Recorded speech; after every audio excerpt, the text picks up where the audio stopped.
Good morning, everyone. Thank you so much for joining us today. I am Leslie Wyatt, Director of Compliance at SoftPro, and we are on episode 28, believe it or not.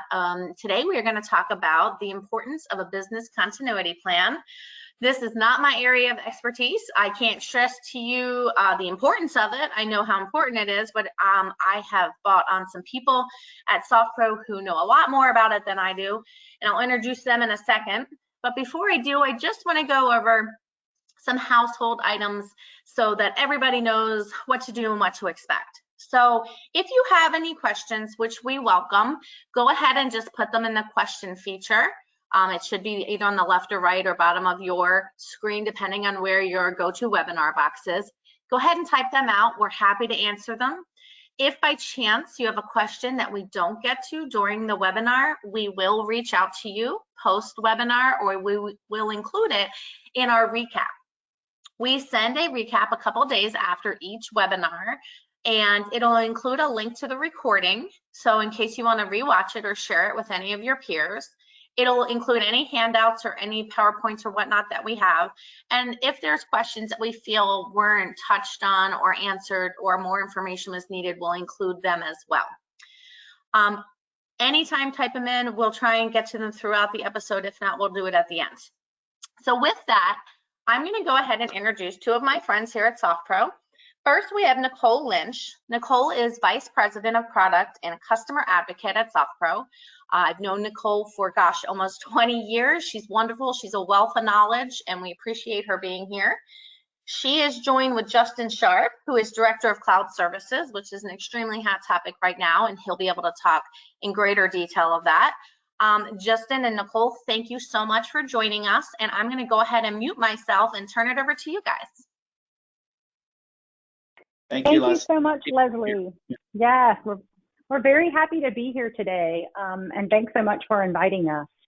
So yeah, business continuity planning is one of those things that I feel like we don't talk about all the time in our everyday. Possibly we should, but it's not that thing that's right in front of you that's taking up your time and what's driving your business on the day-to-day. But it's still very important, and it's really a critical topic for us to be discussing today, which is why we're here to talk through it. When we talk business continuity planning, ultimately what we're saying is you're planning for the unexpected, right? And so it used to be that was primarily natural disasters, right? Short-term, long-term events that occur, hurricanes, power outages, and asking yourself, are you prepared for the unexpected that may occur, and can you perform normal business functions? Now, though, we have new factors at play, and those are specifically things like technical failures or worst case security breaches. So those are new things that we're encountering in our day-to-day operations that we need to be planning for. And when we're talking about business continuity, it's about planning for the unexpected. And it used to be that those were things like hurricanes and power outages. But today, we also have introduced additional events that could occur, such as technology failures or worst case security breaches, right? And so it's important as an organization that services customers and performs daily business operations, which are critical in order to stay up and running, that you walk through the process of developing a continuity plan. And that's one of the reasons why we've got Justin here, because he is an expert in this area. And it's definitely something that he faces in his day-to-day, making sure that our organization and our customers are supported in the event of a disaster. And so when we talk about the importance of a continuity plan, it's really the same as saying you're going on a long road trip and you need to make sure that you've got a good spare tire in the trunk, right? If you don't do that, there's a possibility you're going to experience an event. And often it's not if you will, but when you will, right? And so it's how are you going to actually get your business back up and running so that you can continue to assist your customers and make money, but yet still have to deal with the fact that there's an adverse event that's possibly impacting you from doing that normally. And so that's really what business continuity is all about. And so we want to talk through the specifics of developing that plan. And Justin's going to walk us through that from his experience and expertise and really detail out what we can do to be successful. That's not just about business continuity, though. As far as laying out the plan, there are pieces that are critical in order to fully develop that plan. And so overall, the things that we want to touch on today to help you be successful is how do you execute on building that plan? What is that process? We're also going to spend some time having Justin talk through something called disaster recovery, and then also to security, because each of these things feed into that overall plan. And so, Justin, I'm going to go ahead and hand it over to you to kind of talk through overall how to build the plan. But it does sound like if we look at this and really look at the end-to-end of the topics we're going to be discussing, that it's really not just about having a plan, but it's what is in that plan and the components of it. And it looks like we have some additional things that we need to really focus on. So we're going to give you a chance to talk through those as well. Sure. Thanks, Nicole. I'm going to go ahead and jump in now, if that's quite all right. Absolutely. Okay. All right. So yeah, planning for disaster and event is going to vary depending upon the size of your organization, the tools that you use, the software that you use, and really the most critical core services that you leverage that drives your business or runs your business, right? So from my vantage point, it's super important, you know, not one plan is going to be sized to all organizations, right? It's super important for each organization to effectively make their own assessment, and that assessment comes through some of these key, you know, items that are up on the screen here. It's like it's doing that catalog. What are the key things that I need to do day to day in my business? You know, do I have scanners that are running? What happens if, you know, I can no longer use that hardware to get, you know, the documents into the network to send to customers? Or is it, you know, am I SoftPro user, am I 360 user? What applications am I using? Am I using QuickBooks for, you know, some of my reconciliation or my accounting type of information for my trust account and managing that? So it's looking at and kind of doing an inventory of all those assets tied to those critical services that you leverage. I think that's really important. I think that's like really one of the first steps you're going to do. And it's also understanding, you know, the people that are involved with that and what their processes are, right? Because not everybody is going to be managing all components. You know, you might have some subject matter experts in your office or some staff that are responsible for, you know, QuickBooks. You might have a SoftPro Select SME. You might have a, you know, SoftPro Classic SME that's familiar with the application.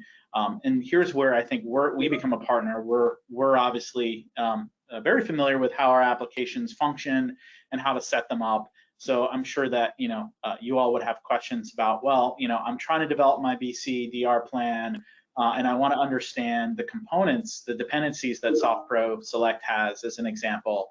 And I want to, you know, if we need to have a separate database server running, or if we need to have a separate mid-tier running, so that we can, in the event of a failure in our office, if we're running on premises, how we go ahead and stand that equipment up somewhere else where my staff can get to it. So it's developing that plan, looking at the various components and the key staff within your organization that's responsible for those components. And then it's also about developing that, what some people call in the industry a technology recovery plan, which is effectively a playbook, right? So these are the granular, fine-grained steps and details that you're going to go through if you had a disaster, right? And then going to do either a tabletop exercise, and tabletop is like going through the, hey, well, our internet is down, our server's down, we need to go ahead and do X, Y, and Z, and those are the items that are outlined in that technology recovery plan that details the steps that we need to take to bring the environment back up in, you know, a different office for your organization or a different data center, depending upon how the product is hosted for you. And then, of course, beyond the tabletop, there's a true exercise where you can do what some people call a disaster recovery bubble, where you stand up an isolated environment to really exercise all of those mechanisms. And that's so that you can have a functioning application on the other end to go ahead and validate. And then it's about figuring out the gotchas. Well, what steps did I miss along the way? Because the last thing you want to do is be in a position when the real event happens or real disaster happens and you make that decision that you want to fail over or stand up your disaster recovery environment and have issues while that's taking place, because that's going to further extend the amount of time it's going to take for you to recover.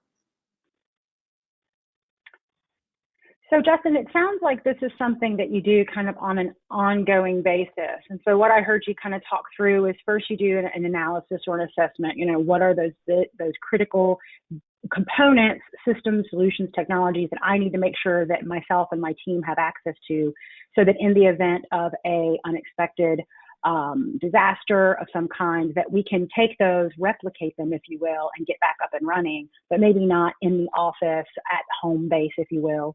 And then you want to basically lay out the plan and actually train and walk your team through it so that they're all aware of what it is. Let me ask you this. It sounds like if everything is on-prem, you mentioned having to replicate everything into like a secondary system. I can see where that might be extremely complex for some organizations. Are there other ways that they could do that, or are there ways that they could plan to not have to actually do all of that themselves?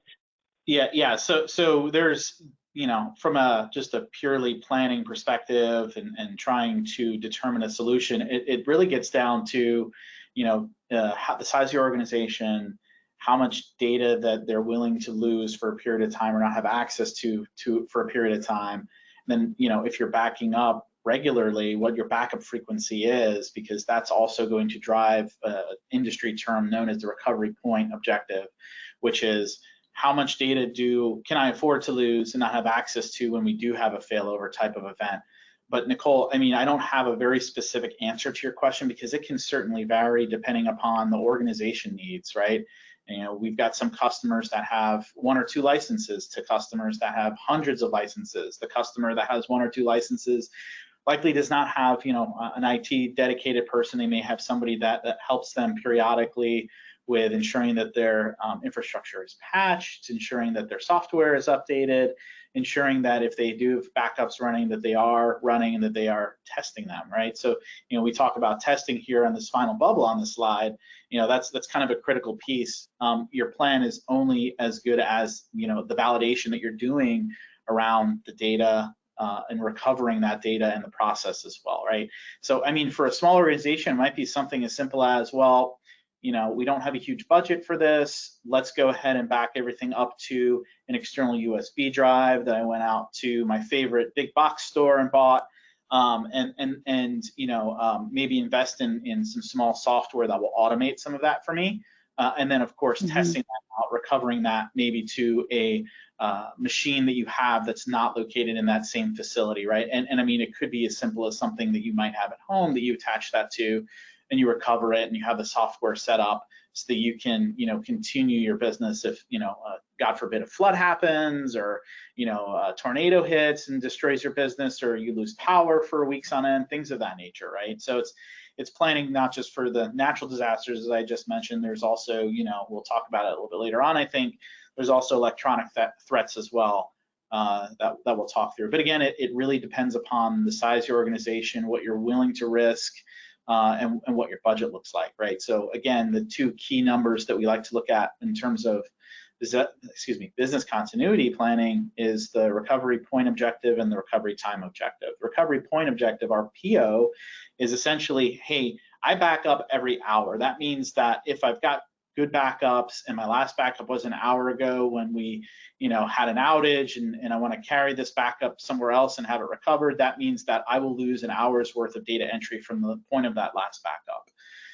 The recovery time objectives is how long will it actually take for me to exercise my technology recovery plan or my playbook and those processes to get back up and running at a determined level of capacity, right? Those are your objectives. Those are your business objectives that you want to strive to achieve. And you can set those parameters however you deem fit for your business to continue to function. And some people might say, well, I'm good with a full day's worth of data loss. That means that, if you've had, especially on the accounting side of things, transactions post into our software, you're gonna have to rekey that data, right? So you're accepting that risk of having to re-input or rekey that data into the system in the event of an outage, or, let's say the hard drive crashes, right? It could be something as simple as that. Technology fails, right? It can fail you, it can fail us. If that hard drive crashes that has your database on it, but your backup was, the prior day, that means that you basically said my 24-hour RPO objective is 1 day because I do backups daily, kind of a thing. So it really, again, it depends upon so many different factors and what your objectives are for your business. Yeah, and that makes a lot of sense. And it almost seems like maybe this is something that, at least on an annual basis, that you kind of review, maybe even do a little bit of a test execution of the plan, have everybody kind of say, oh, we've had an event, everybody's got to stay home and let's see if we can make things work. And kind of what hiccups we have. Yeah, and there are some, I think, regulations depending upon what state you operate in. There is also federal regulations that drive some of this, but it also depends upon your organization size. But the general rule of thumb is to exercise your plan probably annually. Some people might think that's too frequent. They can't afford to do that. Again, it's kind of your decision to determine that. We do an annual TRP exercise. We make sure our playbooks are up to date. We ensure that our data is replicating, and then we do our test exercise to validate the process, and then also the data recovery as well. So that's something we do annually for our key applications in the cloud. Yeah, and I can definitely see that possibly, especially for smaller organizations, maybe it's not so much as executing on the entire plan and literally trying to restore all of your data, but simply just unannouncing or unannounced, send an email to employees and say, we'll all have to be remote today. Let's see if we can keep it up and running. As crazy as that sounds, it's at least validating some things about the plan, not assuming that your data also has to be recovered, but that at least everybody can be remote. Yeah, I think that's the point. I think it's exercising, even sending 20% of your staff, hey, work from home. Make sure that you can log into the VPN, and from the VPN, however you get into the software and use that, depending upon how you have things set up and what your remote access configuration looks like. It's exercising those mechanisms too, and especially, I'd hate to mention COVID, but in the day of the COVID pandemic, which we're still in, everybody had to kind of rethink how we're operating, remotely in the office, that sort of thing. So, business continuity planning is definitely has affected all of us from the pandemic and how we continue to operate. So I think that's a very important point, Nicole. Well, thank you so much, Justin. And yeah, these are just some talking points that you had provided to us. And just to let everybody know, the presentation is also going to serve as a resource after the discussion today, so that if you decide to go back and start having these conversations within your organization, you've kind of got some questions that you can be asking and some things that you can be looking at again, just based off this presentation today. So we touched on a few of these here. We talked about doing the assessment, identifying those key things that we have that are going to, key business functions to keep us going. Also, too, you touched on, what is that amount of time that you can handle being down? And then, even more so, how much data could you possibly stand to be without, and for what period of time? We touched on this a little bit, but as far as, identifying if your technology partners are also in line with any unexpected events, and I can see where this is really important too, because it's not just about you being prepared, but about them being prepared, right? And knowing that they have a plan as well. Anything more to add about that, as far as, things that you can look into with your third-party vendors to make sure that they too are exercising kind of a business continuity plan on their side?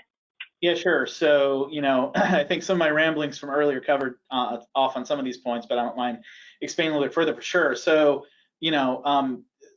relative to, what are your technology partners doing? What's their plan, right? I mean, if you use QuickBooks Online, right, how do they ensure that in an event of the services that they leverage, because, the cloud is just somebody else's computer, as they say, right? So depending upon what they leverage, do they have their own facility? Did they go through a SOC or a PCI or a, HIPAA? I don't, it's QuickBooks, right? So they probably don't deal with HIPAA, but do they go through any type of external third-party audit to validate these controls that they have? Which is something we're doing right now as well, right? For our cloud platforms and for our hosted environments, we're going through a third-party audit of our controls. And we just did some DRE exercises within the past couple of weeks, as a matter of fact. So it's about validating those things with your partners, having really an understanding of what they do.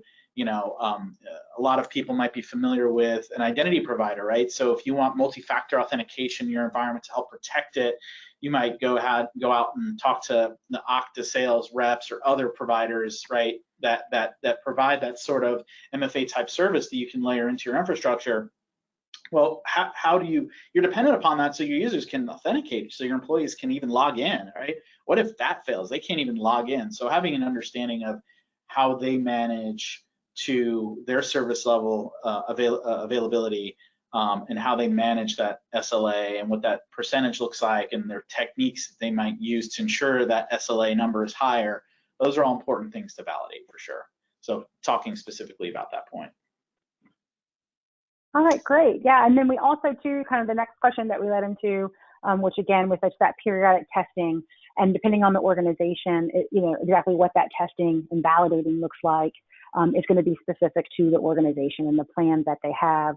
And then really specifically, it's not always about needing to restore your data, but in the event that you do, how are you going to do that, right? And how are you going to have all of that put back in place so that everybody can leverage it? And then possibly what are you going to be willing to lose? And that's going to kind of drive your backup plan. Exactly, so right. And I think it's, go ahead, Nicole. Oh, no, I said I wanted to make sure though, because we touched on something a little earlier on. So I feel for the most part that we're comfortable with kind of how we execute on coming up with our plan and the process that we go through. We've kind of talked about that, but there's one thing in particular that you've touched on a few times around disaster recovery. And that's kind of a different concept for some of us, especially those that haven't really ever gone through the business continuity planning process. So I'd like to kind of segue into that a little bit and talk a little more about disaster recovery specifically. Yeah. So really the last part of after you understand business from business continuity standpoint, understand who's the SMEs in your environment and all that, then you got your technology recovery plan. It's about exercising that plan. It's about going through, and whether, again, like I said earlier, a tabletop or a true exercise where, as an example, Nicole, you said let's test out our work from home capabilities and then send 20% of our staff home. Even though we're at 100% capacity in the office, just because we want to test out that capability. That's a component of, a DR type event. So yeah, let's get into it. Okay, great.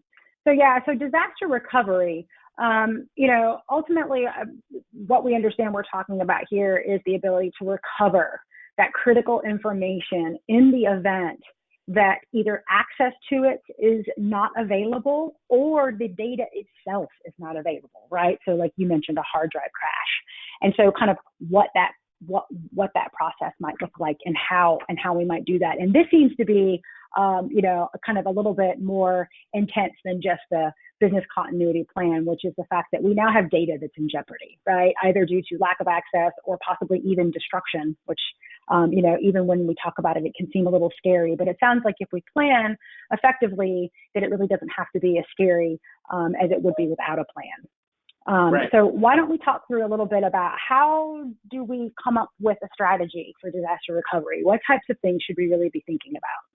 Yeah, the first thing I hit on earlier, which is part of business continuity, and right, there's the two of them that kind of, there's some gray area, probably an overlap, right? But we talk about the having that technology recovery plan, that playbook, and that playbook is going to exercise all the activities associated with a event, right? But in doing so, in architecting that plan, it certainly makes sense to understand, like we talked about RPO and RTO, right? Those are still super important metrics here that can drive, what your plan might look like. Going ahead and giving yourself 24 hours to recover the data and literally drive a USB drive to a different facility or external drive with that data on it and then stand up the environment, that might be outside of that recovery time objective of 24 hours, right? So if you want to recover faster than that, the technology solutions that you use or leverage to have a lower RTO or a lower RPO are going to, I think, drive some of your backup goals. If your backup goal, which is part of the RTO and RPO, or is pretty much illustrated by those two factors, is a smaller number, the likelihood is that you're going to be paying for a more comprehensive solution so that your business can get back up and running within a shorter period of time. And that comprehensive solution might look like, well, I don't want to worry about carrying a drive around and plugging that thing in. I want it replicated up to some servers in, let's say, Microsoft's data centers, for argument's sake, right? That would certainly give you a shorter recovery time objective and also recovery point objective, depending upon the processes or technology that you use for data replication up to, a cloud provider. So as an example, people think Microsoft, Google Cloud, AWS. There's others. There's managed service providers out there that provide similar types of services where you can operate what they call hybrid environment, where a hybrid is, I still have my infrastructure on premises in my office, everything primarily operates there, but I want to leverage a cloud provider to be my disaster recovery data center if I need to execute a failover event, or even just conduct my disaster recovery exercise to validate my technology recovery plan. But again, the critical components are establishing what your objectives are, right? What is acceptable risk or acceptable loss in terms of data, and in terms of how long can you not produce the services and provide those to your customers. They're dependent upon you. At some point, there's likely some sort of business reputation. If we're talking about your office just being down, and then in your general region, other competitors being online, right? So if you do have a technology failure, which is the likelihood in that type of example where something on premises fails, or the linesman up on the pole cut the Comcast or whatever cable, and they say, oh, it's going to be a day. Well, you're kind of beholden to that, and then you have to figure out if you want to exercise your plan or not, depending upon your objectives. So it all really depends upon the scenario, but having those objectives locked down will drive how you operate and how you recover, regardless of the type of scenario that you're encountered with.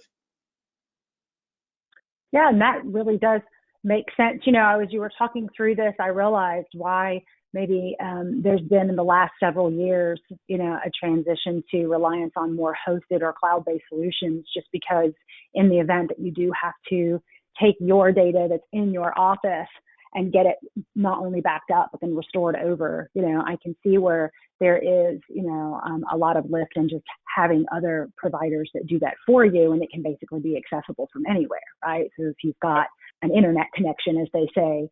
But yes, if the internet goes down, that's a whole other layer. But usually when we see outages like that, it's like all of the East Coast or all of the Midwest, so it usually does impact a lot more people. But just simply having something that can be accessible through the internet, I can see where that exponentially just makes DR, easier for you.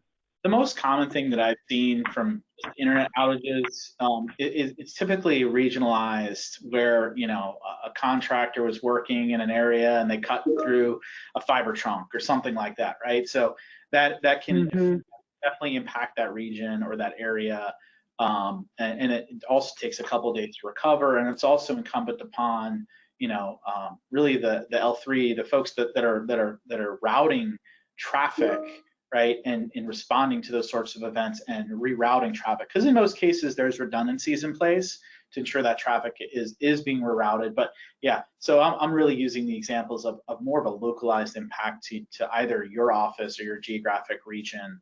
But again, it's about being prepared. It can certainly vary. The situation can certainly vary, and depending upon how you're impacted.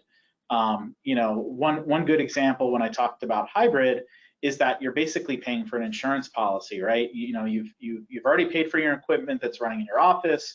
You might say that's already been capitalized. It's operating. I don't have to pay monthly for that, and it's within its technology end of life from the vendor, right? As an example. So in that case, it might make sense to do a hybrid type approach where for an insurance policy, replicating up to a cloud provider, which that can, you're obviously going to have to pay a monthly bill for that service, depending upon, what you leverage and how much data and that sort of thing. But, at least you'll have coverage if you do have a failure on premises. Now, like to your point, Nicole, if you're fully hosting, QuickBooks Online, SoftPro Select through us, these are all things that we worry about, right? And you'll be taken care of with our DRE and our plan. You know, if you're operating, I mean, it's something as simple as, even if you're using a hosted software, you have to make sure that you've got internet, right, and that capability and a computer device that can connect and access that service, right? So, you know, like, again, getting back to the pandemic and working remotely, we're all exercising our at-home capabilities as well through our internet service provider, right? Or, you know, working from Starbucks for the day, we're exercising their capabilities. So there's definitely a lot of dependencies depending, based upon, you know, how you're leveraging the solution, whether it's already a cloud native solution, or if it's you know, on-prem setup of your environment. Okay, great. Yeah, that is absolutely true. And yeah, it's funny, in the last year, I was having a conversation with someone, and they said that, you know, just with the recent events that have taken place in a lot of different areas, you know, security, as well as, you know, the events that happened with the pandemic, we've almost, you know, transitioned from what we were doing as an industry to this new world where everything is online and it needs to be connected, and we've got to think about different ways of working. And it happened in such a small amount of time too, right? So we took what would have taken us 5 years to get some things under wraps. We had to do quite quickly within a year, which, you know, is not necessarily a bad thing, but maybe we all would have agreed that we would have liked to have done it a little differently instead of having to do it the way that we actually did. Well, so I feel really comfortable now that, you know, we understand what goes into building that continuity plan, the key things to think about. You've given us a lot of really good kind of talking points and questions to ask that can help us go into the plan. And I think understanding more about disaster recovery is definitely helpful, both as a part of the plan and then just also too on its own, understanding how you might do that. One of the other things that you said you wanted to touch on was security. Now, it's interesting, when I first saw that security was one of our topics, you know, as a part of our BC planning, I thought, wow, so security is just a hot topic in general, right? There's a lot that we talk about with security today. So I'd like for you to maybe help us understand a little bit more about what is so important about security in the actual business continuity planning. What is it that we're really wanting to focus on here? Yeah, no, that's a great question, and really on all these topics, I could spend easily a day, you know, getting into the weeds. But you know, for the sake of time here, security touches pretty much every area these days in terms of information security, right? And even physical security. So, you know, let's say as an argument, you've got your disaster recovery plan, and it's, you know, that's called the cheap version, where you've got an external drive and you've copied all your data to it. Well, what happens if somebody else gets their hands on that drive? Well, you know, what if you left it in your car and you left your car unlocked, or you know, in your driveway at home, and you forgot to bring it in your house, and someone grabbed that thing? Well, is your data encrypted? How do you protect that? How do you ensure that the thief can't, you know, access that data upon theft? How do you ensure that the keys to access that data, that encrypted data, are secured as well? So, I mean, we can go into the next slide, and I can talk further about this, but, you know, it's also things as, you know, which are a little bit more complex. But when we talk about this as well, we're talking about securing your environments and securing your disaster recovery environments. So when you say environment, I'm talking about everything here. From these types of threats, and there's some, you know, hygiene or best practices from a hygiene perspective to ensure that, you know, you're doing the best you can to protect yourself, right? And again, like having a shorter RPO and RTO from a disaster recovery standpoint, you know, it's about what is your budget as well, how much are you willing to spend on the tools that can help to provide you better security. And a lot of this also has to do with education. Are you educating your staff? Are you doing, you know, phishing campaigns via email to ensure they know not to click that link, or know to check that link to see if it's good, or something that looks malicious, you know, scrutinize that type of information. So education is probably I'm not going to throw a percentage at it, but I'd say a large part of the security battle. It's making sure that folks that are using the technology are educated and adept at identifying possible threat. Of course, in this industry, we know that wire fraud is a huge type of threat, and where, you know, people like to spoof wiring instructions and things of that nature. So, you know, having kind of the holistic approach, which includes education, which looks at the tools you're using as well to identify somebody who's knocking at your door, trying to get in.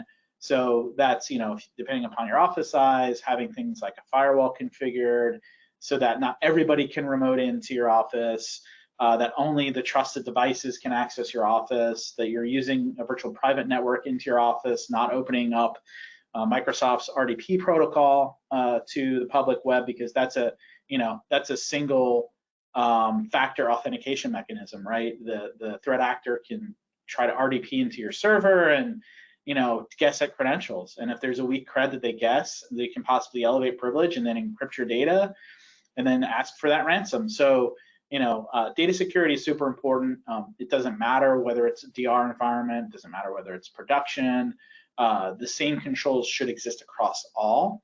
And a lot of that also has to do with obfuscating, and that's a complex word to describe how you would ensure that it's not clear to the hacker where your backups are, as an example, right? So you want to obfuscate those backups from somebody that say that somebody did click on that link and you did get malware that's spread across all of your infrastructure and your servers. How do you protect your backups, right? Well, the obvious thing is the backup should not be connected to that same network. They should be completely abstracted from your main core networks to ensure that that data is still intact. The privileges that are used to access those backups and that backup information should be completely separate and independent from the systems that operate your core network and core services, right? So having good hygiene, when I say that, I mean having up-to-date patching on all of your operating systems and devices. It doesn't matter if it's Mac, Linux, Windows, whatever it is, make sure it's patched monthly, right? Microsoft rolls out patches each month. I'm not 100% sure what Mac or Linux does from a security perspective, but you guys hear about these threats happening in the wild. Third-party software also goes through the same type of thing where I think they're called white hat hackers will work for a bounty to try and identify security threats or vulnerabilities that exist in that software, and then the software vendor pays a bounty to them, saying thank you for acknowledging this vulnerability. We'll get it fixed and patched right away, and so that's so that they can prevent a data breach further down the road with somebody hacking into their product and then potentially taking over your network, like what we heard with what happened with SolarWinds last year. So it's really important to stay up to date on patches. That's the point I'm trying to make here. It doesn't matter whether it's the operating system, doesn't matter whether it's your software vendor, you have to stay up to date. Having good antivirus and malware detection and prevention software is also super important here, protecting your environments and data. So if you're using a modern version of Windows OS that comes to Windows Defender, that's a really good baseline tool to use. And also Microsoft releases updated security definitions for that regularly. And a security definition basically is the information that identifies the new threats that have come out, and that product gets updated with the definition of those new threats so that it can identify them if something were to happen, right? So leveraging that or leveraging some sort of antivirus or anti-malware software is super important towards identifying something that might be resident within your network. So I know I touched on a lot of different things here, Nicole. Do we want to get into anything else? Do you have any other specific questions about that? No, I would like to see if there are any specific questions, but just to kind of run through some of the information that you just discussed, or maybe questions again that we can kind of ask ourselves, is what is the critical data that we have that we need to make sure it's being secured, right?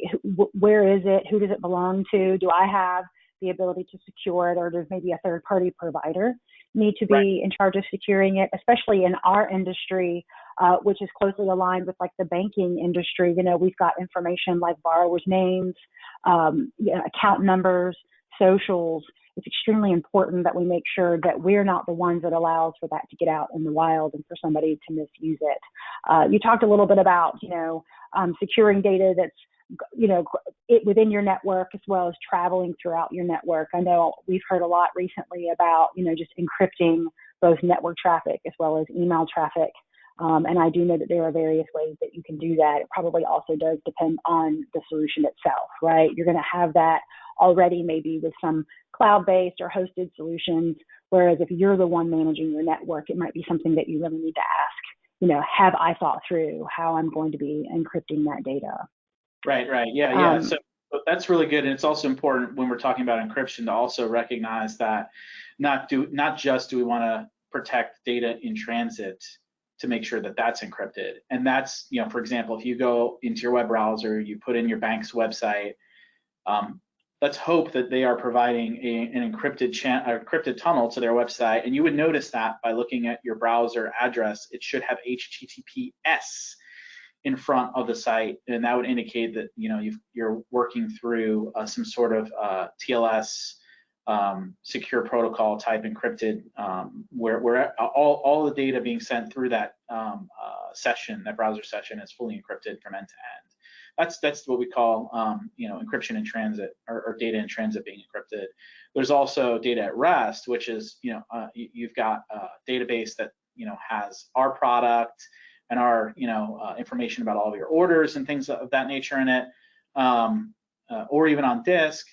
You want to make sure that you're employing encryption mechanisms through either Microsoft SQL Server or using BitLocker for Windows servers to ensure that if somebody walks out with that disk, they can't access that data without those encryption keys, right? So protecting your data at rest is as important as protecting data at transit to ensure that both of those are fully encrypted. So that ensures it helps to prevent from any data theft. Somebody can walk out with it, but if they don't have the encryption keys, they can't read that data. And basically becomes useless. And then this next one was really interesting to me, Justin, because you touched on it a little bit, but I don't know if our customers or even myself really realize that I don't even use my computer as much as I used to. I actually do use my mobile device a lot. And, I know some organizations require those devices to be issued by the organization for the purpose of making sure that they are secure. But you did touch on that even in the discussion that we had as far as securing those mobile devices as well, because they too are using, communication and sending data back and forth. I've always heard that the iPhone kind of has some built-in encryption, whereas maybe other devices might be a little bit more open. Do you think that that's true, or is it pretty much the same, securing both the mobile, any type of mobile device, or are there applications that people should be looking at to put on their phones to make sure that they're secure? Yeah, I know that, and I'm a diehard Android user here you're talking to, so I think I knew that when I said it. I think it's important that you trust but verify, as they say. So I know that with the latest iteration of Android, on for example, I have a Samsung device. You can go into the menus and you can look to validate or verify that you're encrypted. And I know they push security updates once per month, but as we know, mobile devices don't last very long, right? And if if you are lucky to have one that lasts for more than a year or two, even that the vendor has stopped providing you with those updates, those security updates. So it's important to pay attention to that as well. With AT&T, for example, shutting down 3G, you're going to have to toss that device away if it doesn't support anything greater than 3G, and get something newer.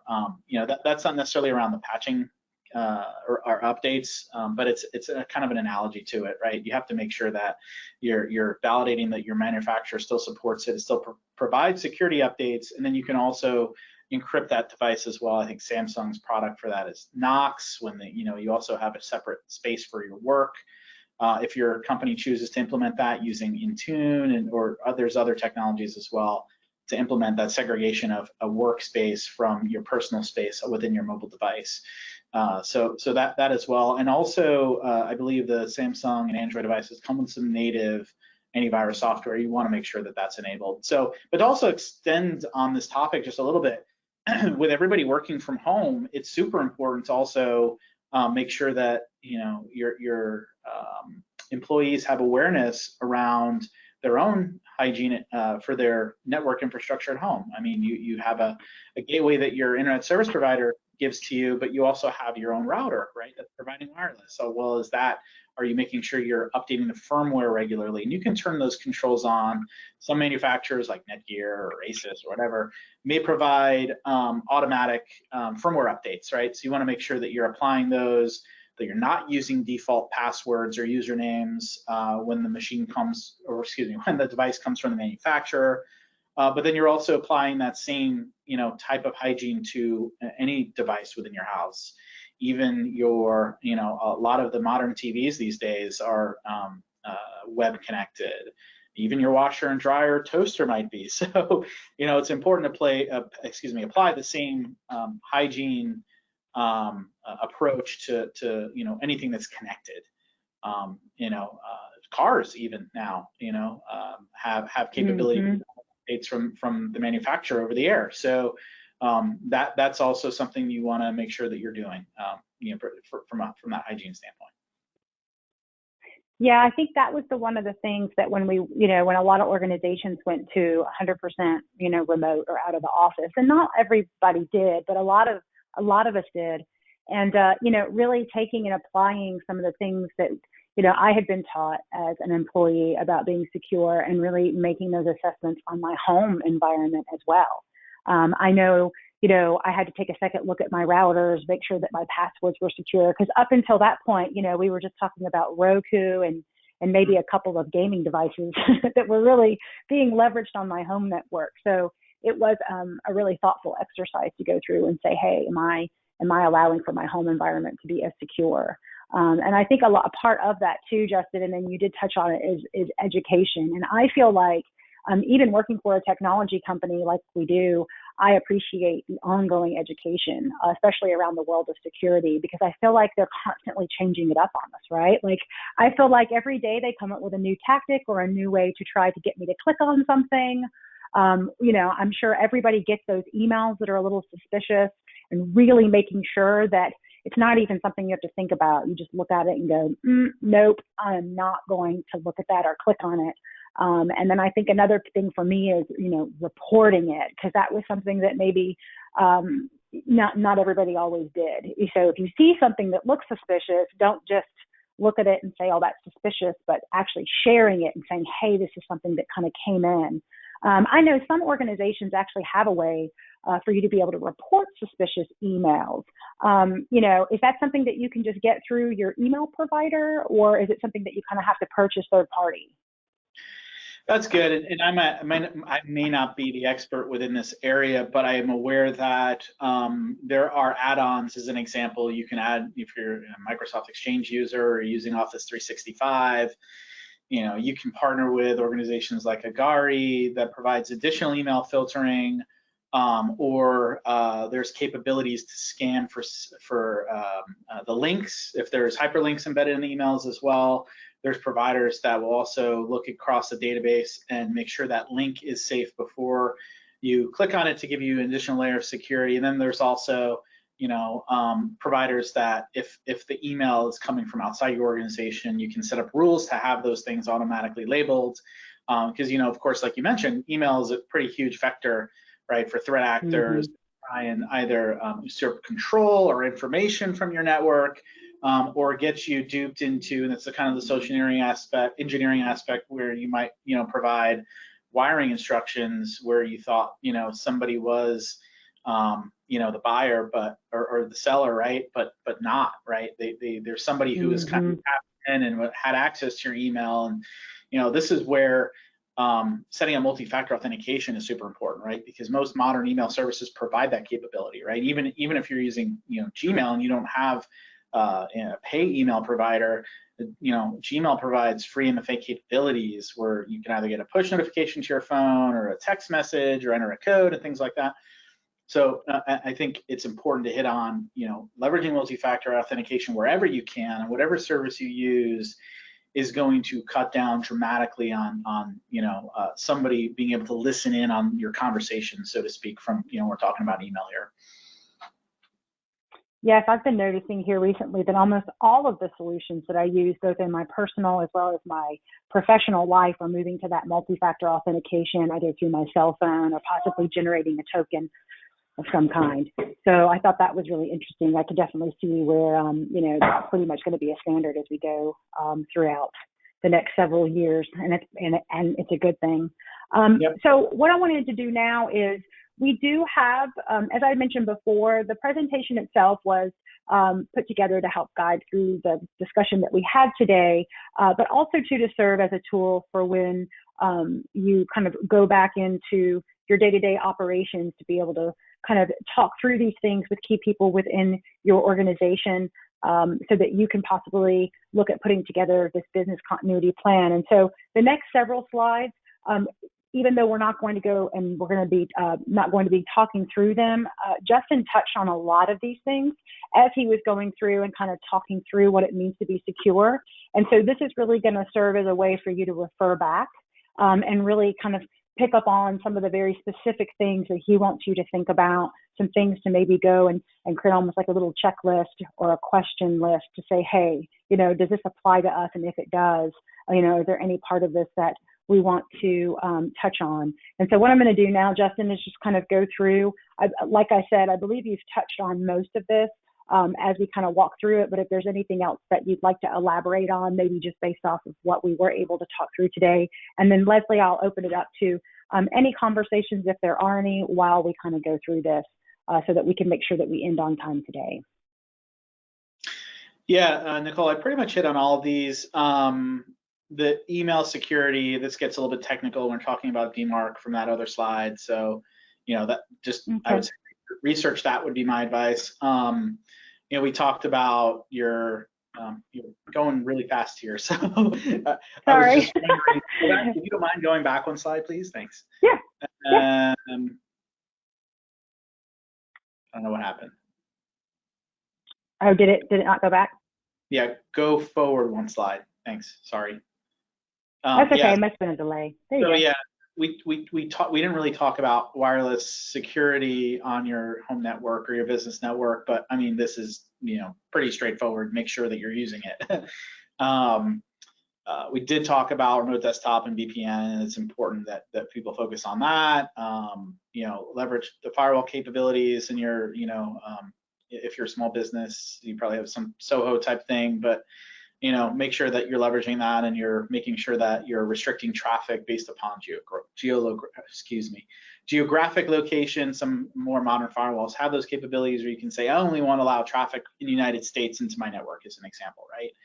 Then you can even further restrict the rules within the firewall to known remote locations or employees, provided that their IPs don't change from their internet service provider. So changing default passwords, we definitely talked about that. That's super important. It doesn't matter the device. If you're getting it and it has a page to access the configuration, it's going to have a default password, and you should change that. Verify traffic between, so this is network segmentation. That's a little bit more of a complex topic for sure.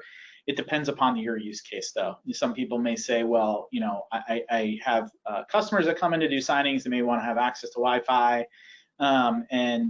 We definitely want to make sure our data is segmented from them. I think having traffic rules set up are different, what they call VLANs in some cases for wireless versus wired devices is pretty important, but you may have a separate wireless network specific for employees only, and you never give out that password to customers, right? So that all depends upon your use case. Next slide. There you go. Email, big one. Yeah, we talked about this, so I don't think I need to get into further details. So, we didn't talk about password managers. I'm definitely an advocate of this. I'm not going to say who it is because I'm not, I can't really, I don't know if we can plug anybody here, but I use a password manager we use one for corporate use, which is different, which has security and auditing built into it, which is pretty slick. And also it's tied to multi-factor authentication. The one I use for personal is tied to MFA. I don't have a password that's under 16 characters in length, and it's a bunch of random characters, symbols, numbers, letters, etc. And leveraging that gives you that leg up in terms of complexity, which makes it a lot harder to have an account hacked when you're varying your password for all of your different services that you use. And you should probably consider doing the same for your username. Then you store it in that password manager, and then it'll help you automatically fill that stuff on your site, on various sites. And on top of that, the one I use uses encryption where the key is managed locally.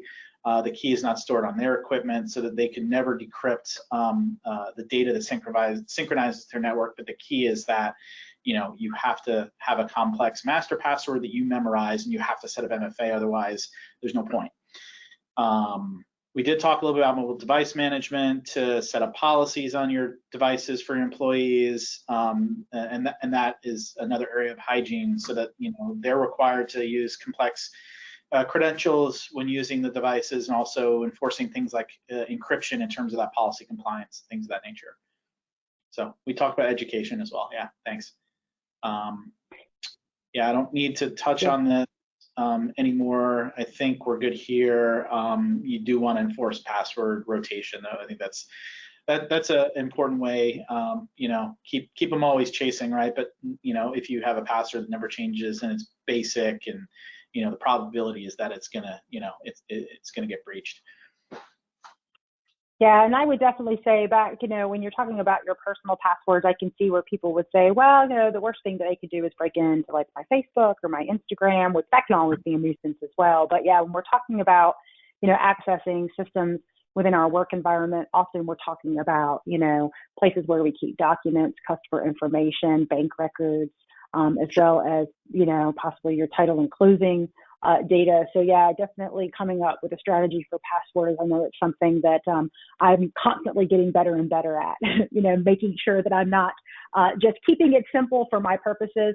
I too implemented a password manager. Best thing I ever did in my professional life, it feels like, because it was getting very cumbersome with all the different passwords that we had to keep, and it just felt like there was really no great way to solve it. And then that password manager really did just that. It allowed for me to keep the integrity of the passwords, but yet I don't have to, write them all down at my desk, which I know is not secure at all. So I definitely can see where this is. It feels like it's a lofty achievement, but it's actually pretty simple with some of the technologies that we have. Yeah, I'd be the first to admit, a few years ago, I used the same credential or a very small variation on that credential across multiple different sites and services. And I realized that was, I'm doing something here that's probably not the best hygiene in terms of password security. It was quite a few years ago, and when services started to come about for password manager, because I was also managing the different credentials in a spreadsheet.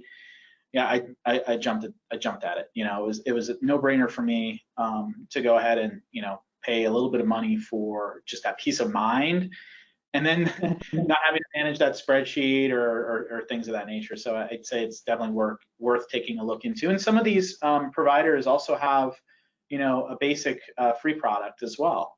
So you can sample it for a while and determine if that's something you want to roll out to your organization.